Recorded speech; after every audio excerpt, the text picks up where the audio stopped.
xe một số chỗ như có. Còn ngay đây nắng chiếu vô.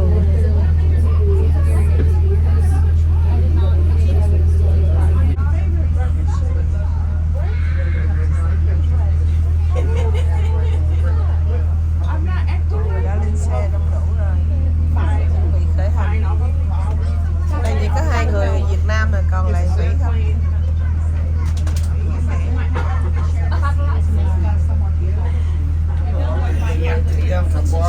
Đúng rồi. 22 đồng một vé, ngồi đó cầm điện thoại vậy thôi chứ bỏ 22 đồng. 22 đồng một vé, phải sử dụng thế 22 đồng.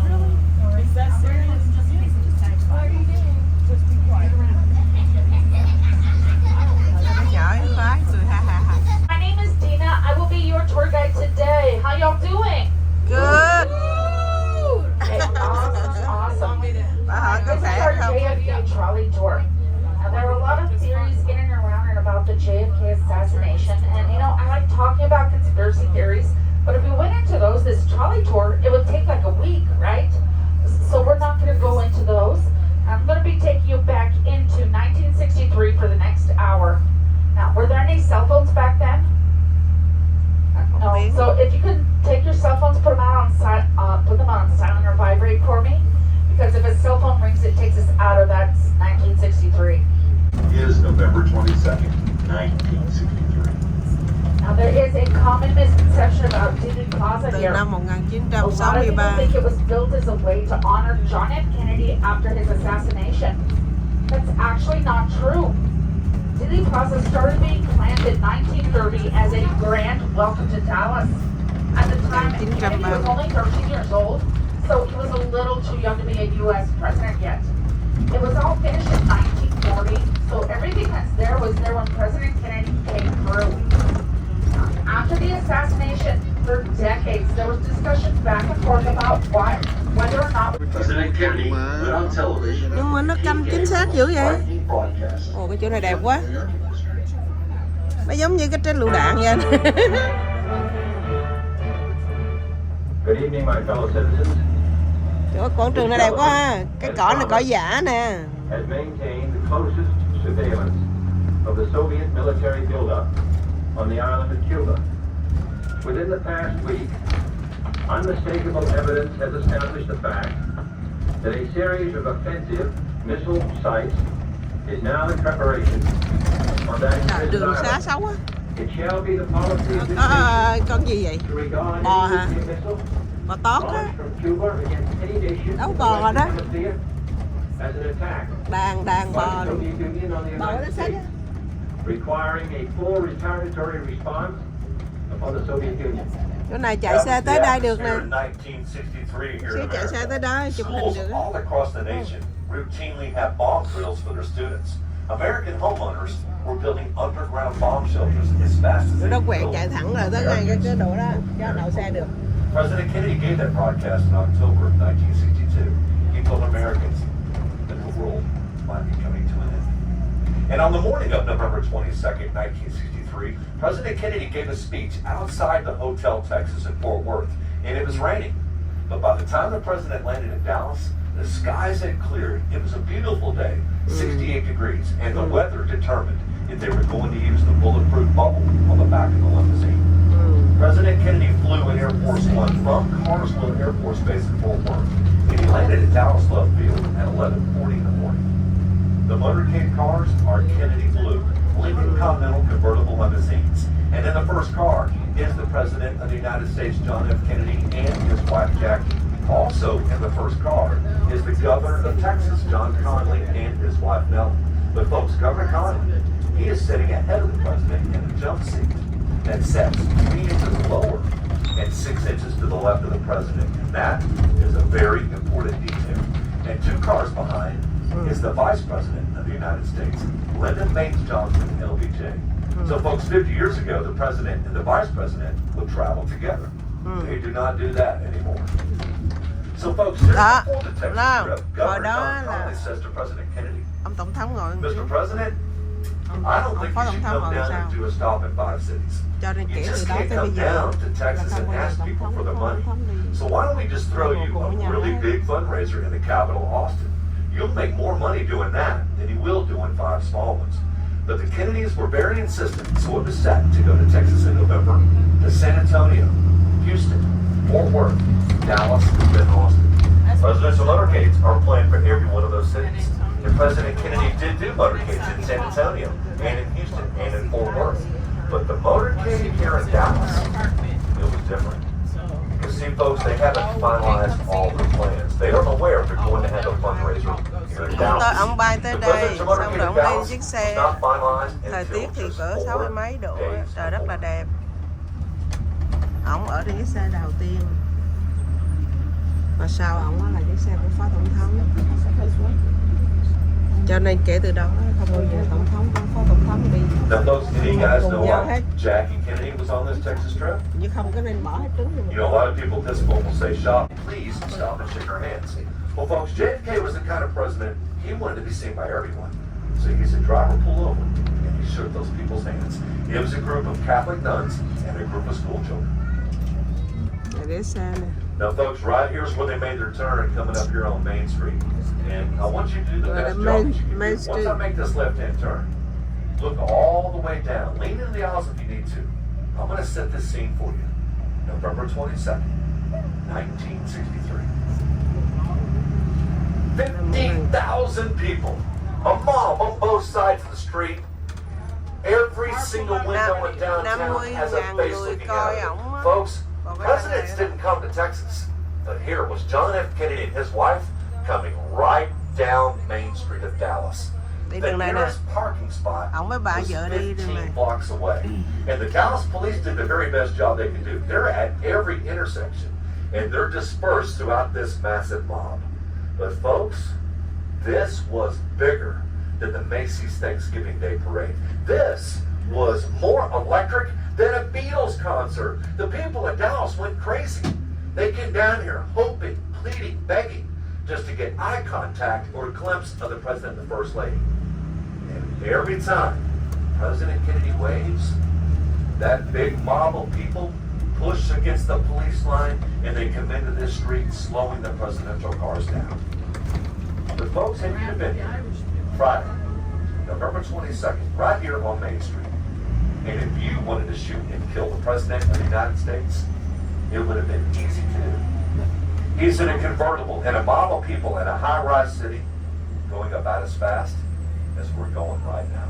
5 miles an hour. No way would a politician do this today. But folks, back then, it was a time of innocence. This is the recording. Sapa House, This phở president sushi bánh mì coming nè. down Main Street. Thấy không? Phở sushi bánh mì. Here comes the first car with emergency Jeff Curry and here is Bill Records, and here is the President of the United States. And what is Đó là cái lúc mà ổng đi á. There are people absolutely looking from Người ta đang chào ổng á. Chào đón ổng á. They're going further down and just about now, as we can see far, far down Main Street towards Church Freeway. The motorcade is just about to reach the Kể từ đó là tổng thống đâu có đứng ở sau mui trần nữa đúng không? It is now 12:25 p.m. November 22nd. The motorcade is right here, coming down Main Street. And at this exact same time, back in the nation's capital, Washington, D.C., witnesses are being called to testify to the biggest political scandal of the 20th century. They are making a case against the Vice President, LBJ. Khu nhà nó The cao. investigation was this. How can a Cái này man cổ nè. who's never had a real Có cà job phê trên before, trên he's never been in the private sector, always a public servant, outside of his wife's money, amass a personal fortune of $15 million. Today, that'd be over $70 million. How did the Vice President, LBJ, do this? Now, President Kennedy, he knew of the investigation going on in Washington. And even though he said publicly many times that LBJ would still be on the ticket in 1964, Washington insiders knew that LBJ was going to be taken off the ticket in 1964. The Kennedys no longer needed him. The relationship between the Kennedys and LBJ, it can be described with just one word: hate. They hated each other. the Kennedys humiliated LBJ. Before becoming vice president, LBJ is a very powerful man in Washington. He was the most powerful civic corset in ace bandages wrapped in a figure eight around his body. Over at Texas School Depository, we're going to take a left-hand turn as the motorcade did right down Elm Street. When we make that turn, look up to the corner 6th floor window. Folks, this would be the last left-hand turn in President Kennedy's life. And up ahead on the right is the infamous grassy knoll and picket fence. And right here is where the shots Mấy cái công viên hồi đến cái gì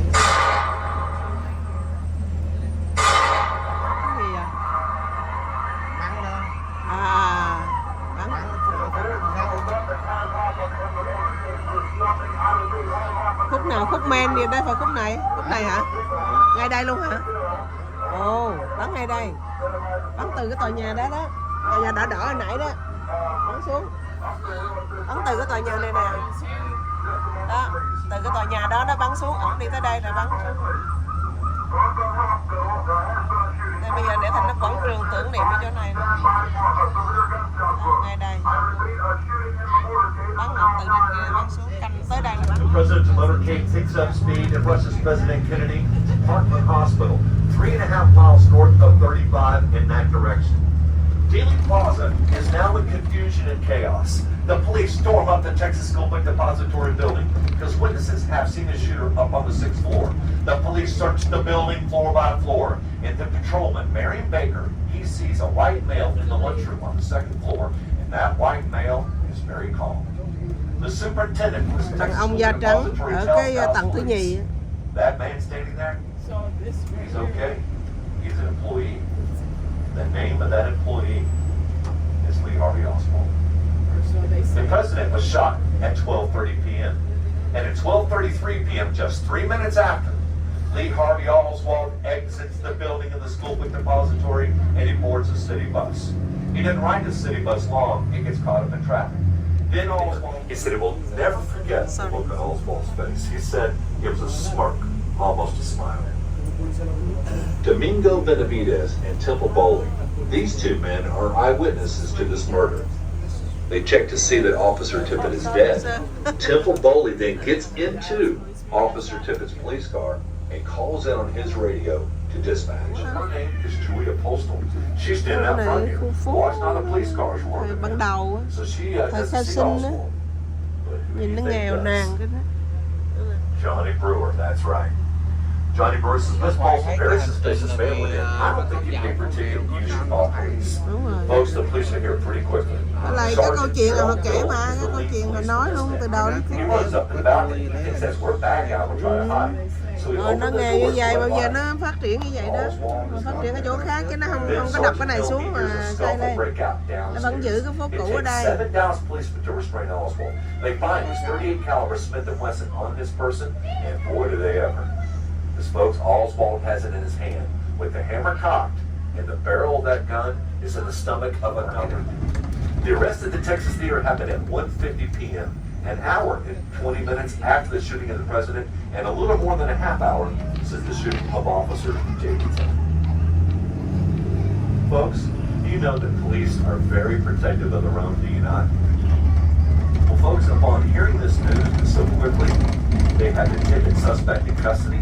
The Dallas police are very happy about this and talking to each other over on the radio. And then a policeman asked this, "Hey, who do you guys have in the back of the car?" They reply, "We have a white male, brown hair, about 5'10", and he was armed with a .38 pistol." They hear this, they say, you know, that description sounds similar to what we're looking for in Dealey Plaza. Is it possible that these are connected? And they agree over the radio that it is possible.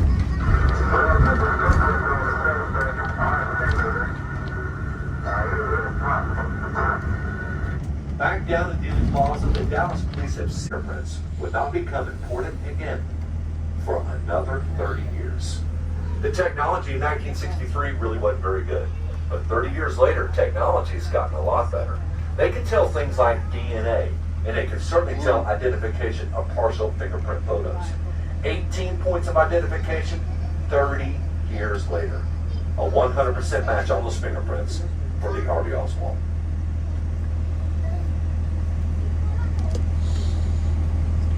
Sau đó 30 năm thì mới có công nghệ, thì nó có những cái mà xét nghiệm ADN này kia, điều tra thì nó mới tinh vi hơn. Tức là năm 93 thì Ballistic test was done for the shooting of có Officer công nghệ. Tippit. He was shot and killed with a .38 caliber gun with a bored-out barrel. The gun the police found on Oswald at the Texas Theater, a .38 caliber with a bored-out barrel.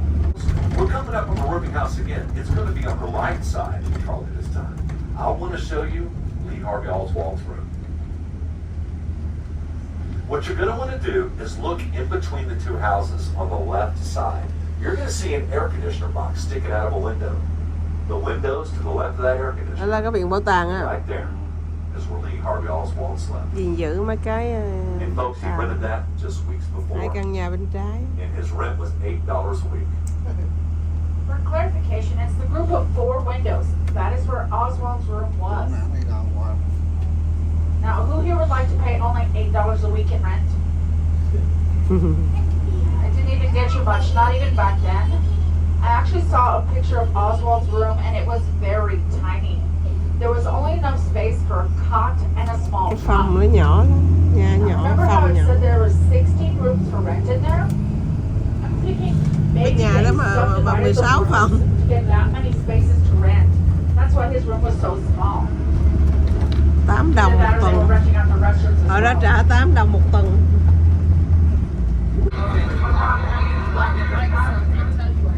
Folks, it is now midnight, November 22nd. At this point, Oswald has been officially charged with the murder of Officer J.D. Tippit. He is about to be charged with the murder of the President of the United States. And at midnight on the 22nd, they bring Oswald down below the jail to the basement. They're going to have a press conference. They are going to allow reporters to question the highest profile subject of the 20th century. No way would they do that today. But folks, back then, it was a different time. So Oswald's down in that basement, and in order to be in the basement, you had to be you had to either be in the law or a member of the press. Folks, there was another man in the room that night, but it's neither of those. He's standing in the corner wearing sunglasses, and in his pocket is a Colt .38 revolver. Anybody know the name of this man? That's right, Jack Ruby. That's what he was known as here in Dallas. His real name, Jacob Rubenstein. But who is Jack Ruby? Jack Ruby, born and raised in Chicago. He came to Dallas, became a businessman. He owns some nightclubs. He owns some of those girly girl clubs, if you know what I mean. And folks, Ruby's friends describe him as being a want-to-be big shot. He wanted to be big man on campus. So if any importers are, one designed to carry money for banks. But folks, if you've ever seen photographs of that day, you'll notice the armored car is in the entrance of the tunnel. They found out it won't fit down the tunnel. So at the last minute, they're going to use the armored car as a decoy. They use Captain Fritz's personal 4-gallon Tòa nhà gì mà nó cao, nhìn lên không thấy được hết trên luôn. Now folks, coming up here on our right, Ghê quá. it'll be on the right side as we're coming up Commerce Street. You know, the 60s here in Dallas, and Field and Commerce is where all the action was. Rồi, cái tòa All the nhà nightlife in town. So starting right here, mình nhìn không the way hết that được we're luôn going, á. this would be bar after bar, nightclub after nightclub. Jack Ruby's old carousel club, the address, 1312 and a half Commerce Street. It was upstairs from a restaurant. Right up here at the corner, at Akron and Commerce, right here at the entrance of this park is where it was. Folks, this was in the thick of it all. If you came downtown for Dallas nightlife, you went right here Rồi to the nhà carousel cao dữ club. rồi trời. A phone call at 10:19 a.m. from a woman. Her name, Karen Little Lynn Carlin. It's one of his dancers. She is in Fort Worth, and she would like $25 to help pay her rent. Well, Jack Ruby's not going to drive all the way to Fort Worth to give her that money. He's going to wire her that money from Western Union. Well, folks, the Western Union was just a 90-second walk from the Dallas City Rồi, Jail. cái nhà ghê quá. It's coming up right up here from the stoplight. Nhìn mình không có thấy được trên cùng luôn á. Jack Ruby goes into the Western Union at 11. Folks, this was the first ever murder caught on live television. Anybody here see it live? Raise your hand if you did. Nó chảy này đẹp. Didn't that just blow your mind? Folks, Lee Harvey Oswald was 24 years old. he was shot and killed in cold blood by Jack Ruby right on the other side of that door. Jack Ruby stood trial for that crime here in Dallas, and he was found guilty and he received a death sentence. His lawyers appealed that to the highest court in Texas, saying there's no way that Jack Ruby got a fair trial in Dallas. Mà So before they could hear the 651 appeal, Jack Ruby died of cancer 3 years later, cho January thuê từ 1967. cái căn số 215 At a đến jail in 651. Parkland Hospital. So folks, there's a lot of oddities. Nhìn lên là không these thể nào days. thấy được ở trên Some những things cái nhà. really do make you scratch your head. So I'm Yes, going to ask sir. you guys about one. And this is the foundation of everything that we know. When President Kennedy was shot and killed here in Dallas, was that a Texas crime? Was it a federal crime? Or Nhà gì mà nó was it cao both? chọc trời. Folks, in 1963, there was no federal crime to shoot and kill the Ghê quá President of the hả? United States. That law did not come about for 2 more years, and obviously it did from this day. So that makes it a Texas crime only, and here's why that's very important. Apartment. Texas state law specifically Chung states cư this. cao cấp. Any homicide committed in the state of Texas, the autopsy must be performed in the La state of Star. Texas. The president was declared dead at 1 p.m. Shortly after, the folks at Parkland are preparing to do the autopsy. When the Secret Service of the Cái United States chỗ come để running xe in, của tòa they tháp. said, hey, stop, we're going to take the president back to Washington. Medical examiner, Lowell Rose, he said, no, you're not. We're going to do the Listen, autopsy no. right here. Folks, a scuffle and even a gun was pulled between the folks at Parkland and the Secret Service over this. But here's what the Secret Service know. All they know at this point is this.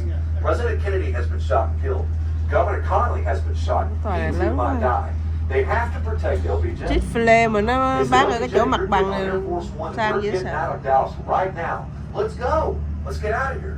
Rồi, Folks, thông LBJ thông bự ghê. won't leave without Mrs. Kennedy. And Mrs. Kennedy, she will not leave without her husband's body. So the Dallas District Attorney... Cao không nhìn được ở trên. And minutes after, Air Force One has President Kennedy's body. Không nhìn được ở trên kia. Now, Mrs. Kennedy, she requested that the autopsy be performed by naval doctors. So they took him to Cái the tháp Boston mà. Naval Hospital. And that's Cái where the bằng tòa autopsy tháp was luôn á. performed, just right outside of Washington, D.C. Tower. Now, the funeral for the president was on Monday the 25th. Every American, probably the entire world, was glued to the television. Trời, It was a very tòa sad nhà dễ day. sợ quá. But it was especially sad Plaza. when they brought the president's body by his family. His casket was draped in the American flag. And his son, John Đậu Johnson, xe trả tiền steps up tháng and 99 gives đồng. his father a hand. So Break from this responsibility, I welcome it.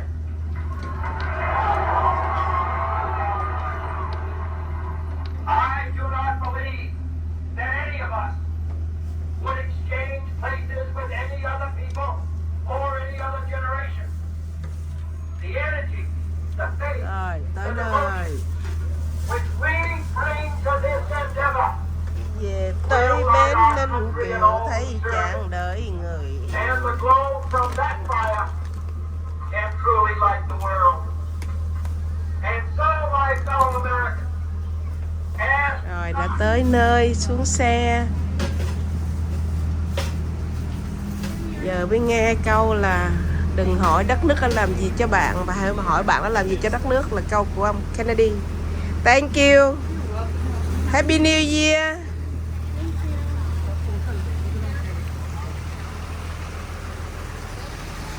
Bây giờ mình lấy xe cái mình chạy lên cái chỗ mấy con bò được không? Hả? Ngay chỗ cái đèn đỏ mà hồi nãy mình quẹo trái đó. Lên chạy cho. Giờ mình đi lên đây để mình coi cái gì trên này mà thấy người ta lên trên này nhiều quá.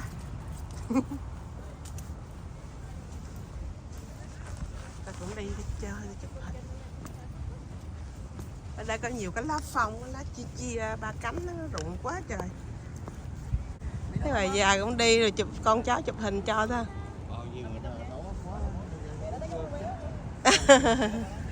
Bà tót, bà ốm quá.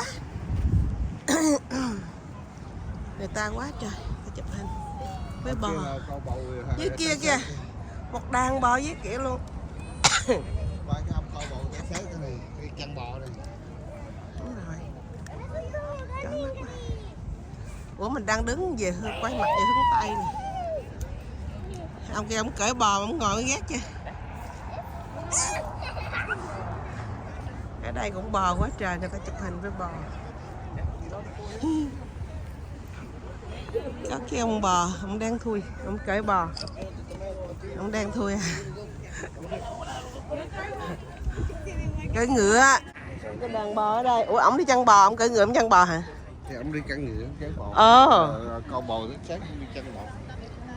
À, ông đi chăm cái đàn bò này, nó đi một đoạn này, ông cởi ngựa, ông đứng đâu nhìn nó hả? Vui vậy. À, ông ngồi thấy ghét chưa? Ông ngồi ông chống tay, ông nhìn đàn bò đi bộ ở dưới nè. Ông ngồi đây, ông nhìn đàn bò nè. Đàn bò thì nó đi dưới này. Đàn bò nó ốm quá, nó thấy sườn sườn của nó luôn. Bò nó đi dài dài dài luôn. Bò Texas á. Bò nào cũng đen thui. Đông cho nó xuống nó uống nước á. Nó xuống đó, nó đi ngang qua cái con sông, cái mương. Nó đi tới đó thôi. Dễ thương ha. Họ làm cái công viên này cũng dễ thương ghê. Cái đứa con nít nó thích lắm nè.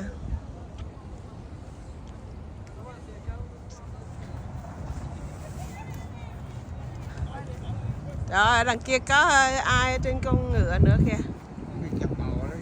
À, giữ bò, cái ngựa giữ bò. Chứ bò nhiều quá đi bộ sao nổi. Ở Việt Nam mình thì mình giữ bò thì mình cởi bò. Ở Mỹ giữ bò thì cởi ngựa. Lạnh quá. Lạnh lắm.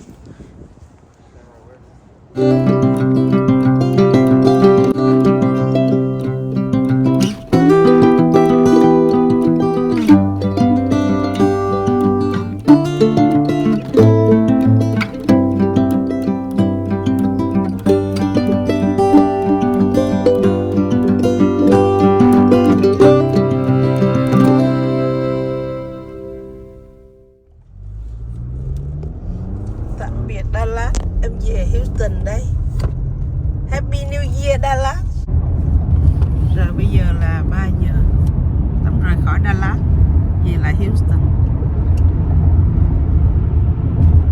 Đi năm ngoái, năm nay mới về. Đi ngày cuối năm, về ngày đầu năm. 97 dặm nữa. 197 mile. Từ đây về nhà, về Conroe. Vô cái trạm dừng chân để nghỉ ngơi, để đi vệ sinh một cái rồi đi về. Cái ông kia, ông ở trong xe, ông thấy tấm dừng lại, ông cười, ông nói Happy New Year, tao cũng nói Happy New Year. Happy New Year. Đây là cái khu đi mà mình đi vệ sinh. Dừng, nó có một cái trạm dừng chân để mình rửa ra, mình đi vệ sinh, nghỉ ngơi, nhưng mà không có tốn tiền, không có trả tiền mà cái nhà đẹp quá.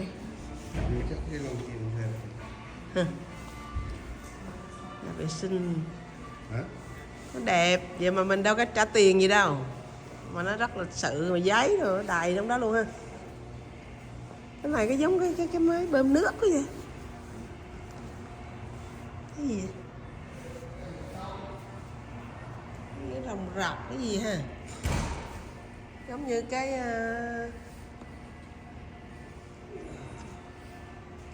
gì, cái bảo tàng vậy.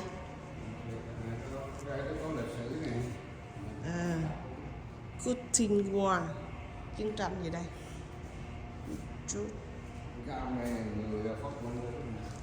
In Texas, giới thiệu về Texas. Cái này, cái nhà này của bang, tiểu bang làm hay thành phố làm mà. Nó nói về lịch sử của Texas á.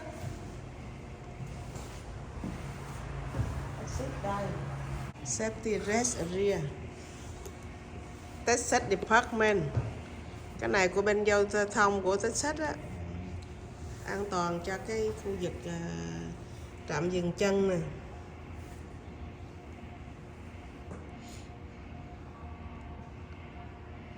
Cái này của Texas Department of Transportation mà sở giao thông luôn á. On highway throughout state.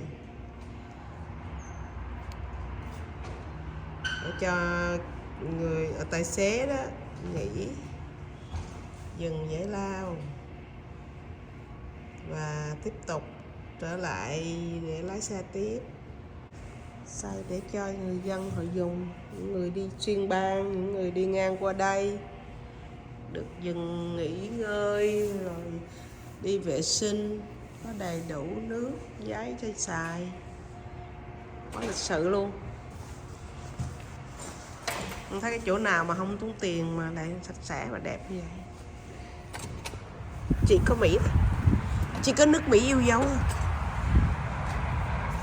Làm đá cục cái này hay. Trời lạnh mà đứa nhỏ đi chơi. Đi chơi về cái cho nó xuống đây nó giải lao á. Cho nó chạy nhảy chơi ở đây nè. Rồi tiếp tục về nhà. Thôi bây giờ mình tiếp tục lên xe về nhà. Một tiếng mấy đồng hồ nữa hả? Ông tài xế ông ra ngoài nắng ông đứng ông chơi điện thoại. Ông mang cái ba lô màu đỏ. Ông ra ông phơi nắng. Trời nắng đẹp quá. Mà nắng có lý chứ. Bây giờ mình về tới con rồ.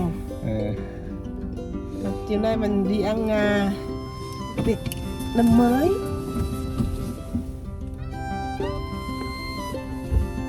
Mình tính ghé vô trong chợ mua một chai rượu. Lâu ghê mới ghé lại cái chợ này. Chợ ngày xưa.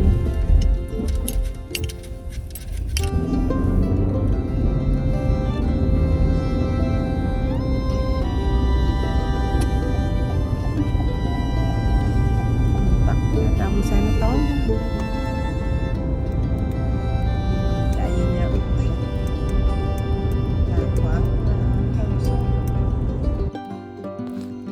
Tâm xin kết thúc video ở đây. Xin cảm ơn các bạn đã xem.